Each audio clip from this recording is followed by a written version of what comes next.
तो भी स्टार्ट करें आज का सेशन। तो आज के सेशन में हम कुछ important questions as a doubt और कुछ बातें डिस्कस करेंगे जो आपका भविष्य बनाने में योगदान देंगी। समझ गए भाई? अब उस भविष्य को बनाने से पहले मैं आपको कुछ चीज़ रिवाइज कराता हूँ 10 मिनट के अंदर, फिर आपके डाउट लूंगा।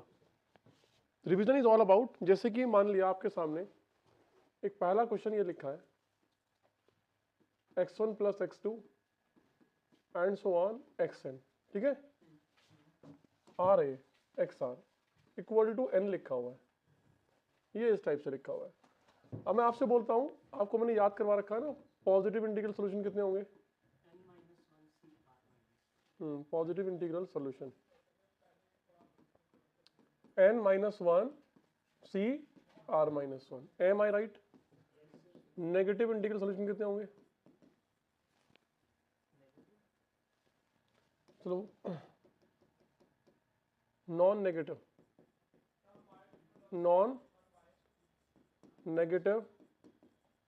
Integral solution, non negative integral solution कितने होंगे बोलो? n + r-1। पता है ये बात सबको? सबको पता है ये बात? ठीक है। अब इसमें अगर आपसे कोई पूछ ले, कोई आपसे पूछ ले कि कोई आपसे क्या पूछ ले भाई, कोई आपसे कुछ तो पूछेगा ही, तो कुछ क्या हो सकता है? कुछ तो बहुत कुछ हो सकता है। चलो बच्चों मैं क्वेश्चन लेता हूँ, है ना? आओ भाई एक क्वेश्चन लेते हैं। तो क्वेश्चन के लिए हम पहला क्वेश्चन ये है कि x + y + z = 10। कितना लिखा हुआ है? 10। और यहाँ पे आपसे बोला गया है कि x y z is greater equal than 2। तो क्वेश्चन आपसे बोला कि find integral solution. Find integral solution, बहुत ध्यान से रुक जाओ एक मिनट। फाइंड इंटीग्रल सॉल्यूशन, जब आपको वेरिएबल्स की रेंज गिवन हो, तो फिर वो आपसे ये नहीं बोलेगा कि पॉजिटिव इंटीग्रल सॉल्यूशन या नॉन नेगेटिव इंटीग्रल सॉल्यूशन, वो आपसे सिर्फ क्या बोलेगा? Find integral solution. अब कैसे इंटीग्रल सॉल्यूशन वो आपको खुद बता रहा है। वो ऑब्वियस सी बात है, आप कुछ भी चेंज कर लो, x मिनिमम तो 2 ही लेगा। समझ गए ना? तो पीछे जाएगा इन 2 के। तो ऐसी कंडीशन में मिनिमम कितना चाहिए इन तीनों को? 2 2 चाहिए, 2 2। तो सबको दे दो 2 2, सबको 2 दे दिया। अब उसके बाद कितना बचा होगा भाई? 2 उसको दिया, 2 उसको दिया, 2 उसको दिया, तो 6 तो आप दे चुके हो, तो 4 बचा। तो इसका मतलब x + y + z = 4 बचा हुआ है, 2 तो मिल चुके हैं। अब x y z यहां पर क्या हो चुके हैं? ग्रेटर इक्वल देन 0 हो चुके हैं, क्योंकि जो मिनिमम 2 है वो सबको दे चुका हूं मैं ऑलरेडी। समझ गए? तो कितने सोल्यूशन होंगे इसके? 4 + 3 - 1 c 3 - 1 6c2 will be the answer. कितना आंसर आया? 6c2 will be the answer. चलिए, अब सेकंड क्वेश्चन ये हो सकता है कि x + y + z = 10 और x y z greater equal than -2। Find integral solutions.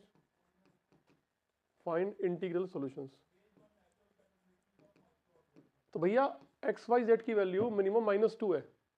Find integral solutions. अब मैं इन सबको मैं -2 अगर देने लगूं, भाई मिनिमम क्या है? -2। तो इससे कुछ मजा नहीं आ रहा बात में। तो हम क्या करेंगे? तो -2 को इधर ले आओ, तो कितना हो जाएगा ये बोलो? x + 2 greater than equal to 0, y + 2 greater than equal to 0 और z + 2 greater than equal to 0। बात समझ में आ रही है? हाँ ना बोलो? इसको मैंने मान लिया a, इसको b और इसको c, तो तीनों क्या आ रहे हैं? Greater than equal to 0। अब यहां पर x + 2 a है, तो x की वैल्यू कितनी हो गई? a - 2 b - 2 और c - 2 इक्वल टू कितना है? 10। तो a + b + c कितना हो गया? 16। और a b c क्या है? Greater equal than 0। तो नॉन नेगेटिव इंटीग्रल सॉल्यूशन 16 + 3 - 1 3 - 1, तो 18c2 will be the answer. बात समझ में आ गई? ठीक है। क्वेश्चन नंबर थर्ड करते हैं।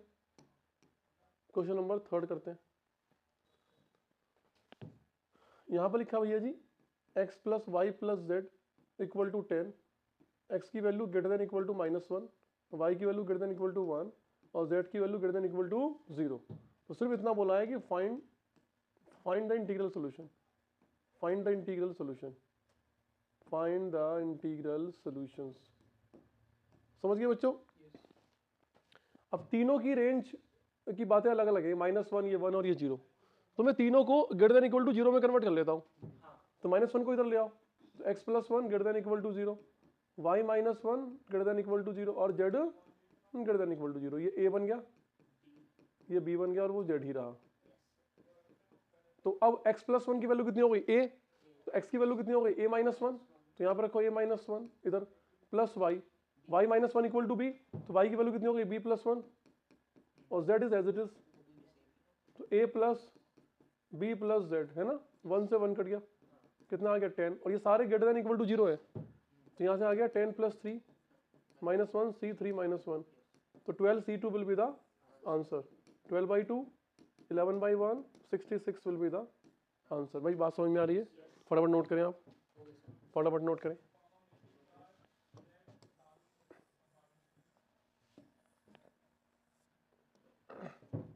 कुछ कह रहे हो क्या? क्वेश्चन नंबर 4 आज का, x + y + z equal to -10। क्या लिखा हुआ है? -10। Find non positive integral solutions. Find non positive integral solution, मतलब 0 हो सकता है लेकिन पॉजिटिव नहीं हो सकता। मतलब नेगेटिव का सम करना है, -10 लेके आना है। समझ गए? हमारे पास फॉर्मूला तो नॉन पॉजिटिव का नहीं है, नॉन नेगेटिव का है। तो हम क्या करेंगे? हम दोनों तरफ माइनस से मल्टीप्लाई कर लेंगे। दोनों तरफ माइनस से मल्टीप्लाई करेंगे। तो -x को हम a से रिप्लेस करेंगे, इसको b से और इसको c से। तो यहाँ पर a की वैल्यू -x, b की वैल्यू -y और c की value -z। Here will be greater equal than 0, greater equal than 0 and greater equal than 0।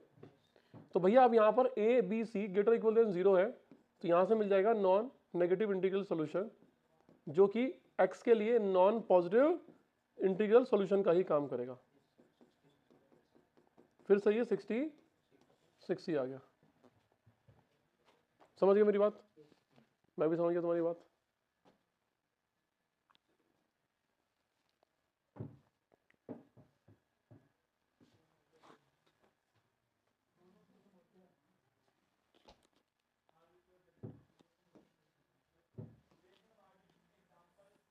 मतलब जिन चीजों को डायरेक्टली फॉर्मूले से निकाला जा सकता है, हम उन कंडीशंस को बना के क्वेश्चंस कर रहे हैं। मेरी बात समझ में आ रही है? कोई हमसे ये पूछ ले कि भैया आपने ये तो बता दिया कि नॉन पॉजिटिव इंटीग्रल सॉल्यूशन कितने होंगे, कोई कहे जी नॉन नेगेटिव इंटीग्रल सॉल्यूशन कितने होंगे, तो यार उसमें फंस जाएंगे हम। नॉन नेगेटिव इंटीग्रल सॉल्यूशन, इसका मतलब तीनों को वो क्या बोल रहा है? पॉजिटिव। तीनों को 0 और पॉजिटिव, तो पॉसिबल ही नहीं -10 आना। समझ गए ना? इतना तो पॉसिबल है कि कुछ पॉजिटिव हो जाए कुछ नेगेटिव हो जाए, लेकिन उसको निकालना इम्पॉसिबल है। ऐसा तो इम्पॉसिबल नहीं है तो पॉसिबल ही, लेकिन केसेस बहुत सारे बनेंगे। तो उसके लिए कोई ऐसा सच फॉर्मूला जो हमने डेवलप कर रखा है नॉन नेगेटिव इंटीग्रल सॉल्यूशन का और पॉजिटिव इंटीग्रल सॉल्यूशन का, दोनों में से कोई भी एप्लीकेबल नहीं है वहाँ पे। बात समझ में आ रही है? आई ऑल्सो समझिंग क्या बात? आई ऑल्सो समझिंग बात। आइए मैदान में। कहाँ आइए? मैदान में। भाई पागल हो जाएंगे निकालते निकालते हम सॉल्यूशन। इसको दे दिया मैंने, y को दे दिया मैंने बहुत छोटी नेगेटिव वैल्यू, इसको बहुत बड़ी पॉजिटिव वैल्यू। भाई कहाँ तक अप्रोच करेंगे? तो they will be infinite many possible. अगर आपको इंडिपेंडेंट कर दिया जाए कि x नेगेटिव पॉजिटिव कुछ भी हो सकते हैं, बताइए -1 कितनी बार होगा? भाई साहब इनफाइनाइट मेनी आंसर होंगे इसके। अरे इसको एक नेगेटिव कम कर, इसको एक कम की तरफ चले जाओ, इसको बढ़ाते चले जाओ, एक कम इसको फिक्स कर दो, एक कम एक बढ़ गया, एक कम एक बढ़ गया, तो कितना कम करोगे? करोड़, अरब, पता नहीं 100 अरब, 1000 अरब, 20,000 अरब। Getting my point? तो there will be infinite pairs possible. बात समझ में आ रही है? तो भाई हाथ में खुजली आ रही है, इसका मतलब है कि कहीं से पैसा आने वाला है। भाई मेरी बात समझने की कोशिश करो कि जो रियल लाइफ में इंप्लीमेंटेशन होती है कि बच्चे के टेस्ट हुए फिजिक्स केमिस्ट्री मैथ के, तीनों में उसका सम आया 20 मार्क्स, अब मिनिमम 0 मार्क्स पॉसिबल है। तो हाउ मेनी पॉसिबिलिटीज? समझ गए ना? ये सब रियल लाइफ के जो एप्लीकेशंस हैं उनके लिए फॉर्मूला डेवलप किया गया है। चलिए आइए मैदान में। तो नेगेटिव का क्राइटेरिया तो होगा ना, नेगेटिव क्राइटेरिया तो होगा ना, पर नेगेटिव कितने आ सकते हैं नेगेटिव भाई, उसका तो मतलब एक वो तो फिक्स तो है ना कि -20 से +20, चलो मान लिया मैंने -20 से +20, ठीक है, x की वैल्यू -20 से +20 के बीच में है, तो यहाँ पर मैं ये तरीका तो लाऊंगा, यहाँ पे लाऊंगा फिर मल्टीनोमियल थ्योरम लगा सकता हूँ, उससे हो जाएगा, जो कराऊंगा इस सेशन के लास्ट तक पहुंच जाऊंगा वहां तक। आ जाओ मैदान में, चलो फिफ्थ पे आओ भाई, एक और वैरायटी करते हैं, x + y + 2z = 10, x y z is greater equal than 0।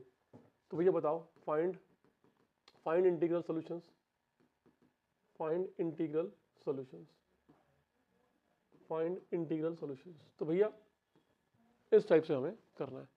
अब यहाँ पे जो ट्वाइस है ना वो परेशान कर रहा है, तो x + y = कितना लिखूं, 2 - 2z, बोलो नाउ z में भी 0 1 2 3 4 और 5, तो इस हिसाब से x + y की वैल्यू कितनी आ गई, 10, कितनी आ गई 8, कितनी आ गई 6, अरे 2, और कितनी आ गई 0। तो जब 10 आ गई तो x y may be any of the non negative number, 0 1 2 3, तो कितना हो गया 10 + 3, क्या हो गया मुझे आज 2 - 1 c2 - 1, 10 2 12 11 11 c1 कितना हो गया 11 हो गया।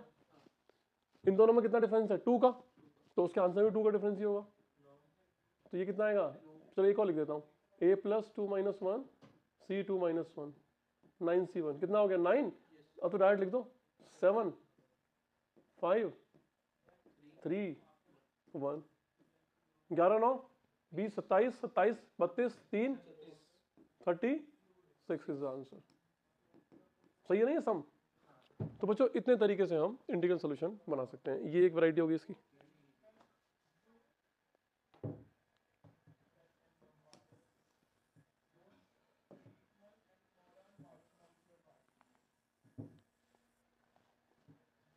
तो भैया हमने 5 क्वेश्चन कर लिए, अब आइए 6 क्वेश्चन पे। 6 क्वेश्चन ये रहा कंप्यूटर स्क्रीन पर, नहीं भाई और आप सबकी बहनों, चलिए x + y + z की वैल्यू है 10 से 20 के बीच में, और यहाँ पर मुस्कुराते हुए ये कहा गया है, मुस्कुराते हुए ये सारे क्या है ग्रेटर इक्वल देन 0, तो उसने बोला है कि find integral solution, find integral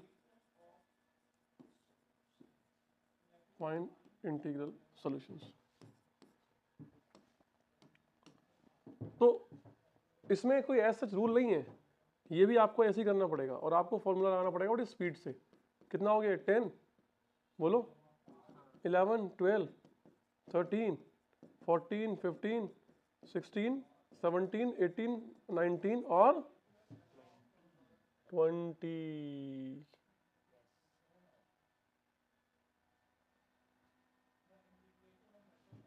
कितना हो गया 20। तो भैया जब ये तीनों का सम 10 के इक्वल होगा तो नॉन नेगेटिव इंटीग्रल सॉल्यूशन क्या होगा, 10 + 3 - 1 c3 - 1, 13 - 1 कितना आ गया 12 c2, एक और निकाल लेते हैं बस, 11 + 3 - 1 c3 - 1 14 13 c2, तो इनमें कितने का डिफरेंस है 1 का, तो इनमें भी कितना डिफरेंस आएगा 1 का, 14 c2 15 c2 16 c2। अरे क्या कर रहा हूँ मैं यार, बुरा मान गए सर यार, मैं जाकर बोलूँ चाय बन रही है। 20 c2, यहाँ पे कितना आएगा 21 c2, और यहाँ पे कितना आएगा 20 पे 22 c2। भाई इतनी बात क्लियर है। अब इन सब का जो सम होगा that will be the answer. अब हमें इन सब का सम करना है टेक्निकल तरीके से। भाई आंसर कितना हो गया, सम कितना आया 12 c2 13 c2 14 c2, लास्ट में क्या है 22 c2। अब मैंने ये कंसेप्ट पढ़ा है एनसीआर प्लस, कौन है तुम, कौन है व्यक्ति, n+1 CR, ये होता है। अब हमें क्या करना है, यहाँ पे है 12 c2, अब ऊपर 12 चाहिए मुझे किसी और में, NCR -1, तो ये 12 है तो मुझे एक और 12 चाहिए, मुझे एक और 12 चाहिए। अब एक और 12 चाहिए और यहाँ पे सारे नीचे क्या है 2 है, तो मैं 2 से आगे वाला नंबर चाहिए, तो मैं क्या ऐड कर दूँ अपनी तरफ से 12C3, बोलो भैया। तो मैंने 12C3 ऐड कर दिया अपनी तरफ से, और जो मैंने ऐड करा उसको मैंने माइनस भी करा। अब इनका पेयर क्या देगा 13C3, इससे मर्ज हो गए 14C3। बात समझ में आ रही है? जब हम आगे वाले से मर्ज करते हैं तो एक नंबर बढ़ जाता है ना, और नीचे वाला जो पीछे है वो सेम रहता है, सबका 3 रहेगा। जब मैं लास्ट में इससे मर्ज कराऊंगा तो एक नंबर बढ़ जाएगा C3 और minus 12C3। This is the answer, ये आंसर है, नोट करें।